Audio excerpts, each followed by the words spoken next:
बाबासाहेब म्हटलं दर रविवारी विहारामध्ये जा. वेडे होते का सांगायला? अरे विहारात गेला तर शिकायला मिळेल, समजायला मिळेल, धम्मातले अनेक बारकावे कळतील, आपल्या जीवनातल्या अनेक ज्या उलट्या पलट्या गोष्टी आहेत त्यांचा उलगडा होईल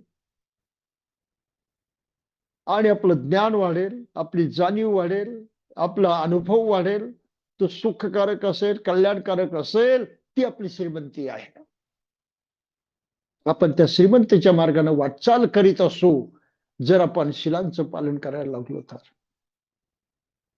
म्हणून बाबासाहेब म्हणतो की दर रविवारी जा विहारामध्ये, एकमेकांच्या संपर्कात या, एकमेकाला जाणा, ओळखा, एकमेकांपासून शिका, आदान प्रदान करा आणि ह्या व्यक्तिगत संपर्कातून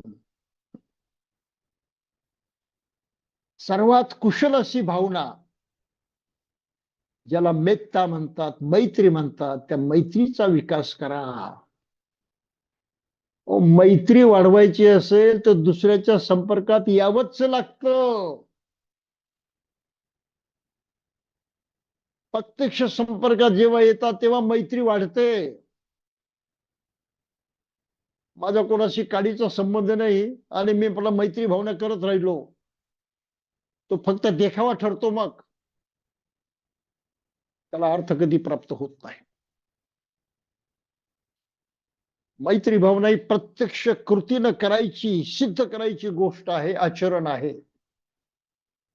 आणि म्हणून एकमेकांच्या संपर्कात वारंवार आलं पाहिजे.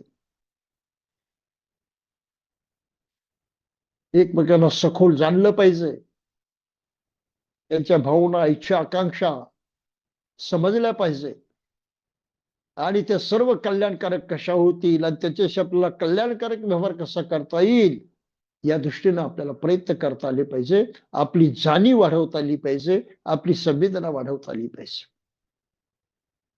ही व्यावहारिक प्रत्यक्षात उतरणारी अशी मैत्री भावना आहे आणि ती वाढावी म्हणून एकमेकांच्या संपर्कात येणं नियमितपणे फार गरजेचं आहे. त्यासाठी बाबासाहेबांनी सांगितलं की दर रविवारी विहारात या म्हणून.